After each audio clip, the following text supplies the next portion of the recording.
Former FBI Director James Comey in some hot water, meeting face-to-face with Secret Service officials last evening. Congressman Rick Crawford serves as chairman of the House Intelligence Committee, and he joins us now. So, Mr. Chairman, are you buying James Comey's claim that he just had no idea what this meant? He just thought it was a neat picture, and he was going to put it on his webpage. Not at all. No, that's ridiculous, and he shouldn't be selling it. It's insane that somebody that was in the position that he was in, an FBI director, whatever his political leanings are now, he was an FBI director, and you think the American people are going to buy that you just happened on this random shell formation and have no idea what that might mean? Give me a break. This guy is like, an eighth grader in the back of the classroom with a behavioral problem, jumping up and down, waving his hand, saying, hey, don't forget about me, I'm still here. It's just ridiculous. Is it that, or is he signaling something? I mean, listen, first of all, we have a cabinet member who had his own father assassinated, his uncle assassinated. We have a sitting president who's had 2 attempts on his life by Democrats, by the way. I'm not buying all this, stuff that it's some foreign country. Those were Democrats. Comey, a Democrat, somebody who has actively tried to take down the president with the fake Russia collusion case. What are going to be the consequences for this? Because something has to happen.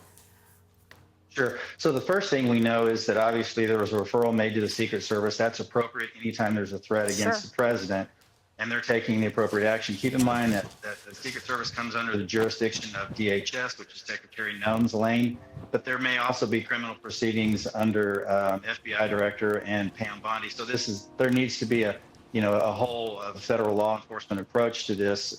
So we're seeing that already underway. The other issue is, as you mentioned, some of the history of Comey.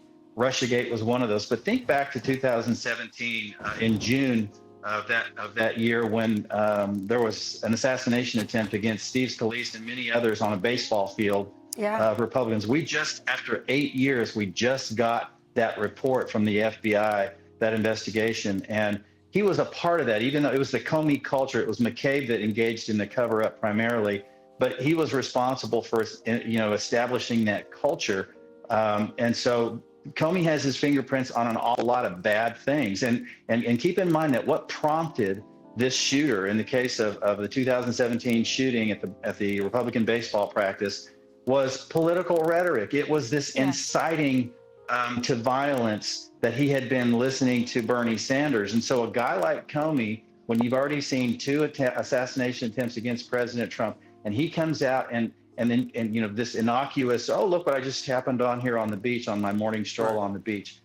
That's not a dog whistle. That's a bullhorn for some people. I couldn't agree more.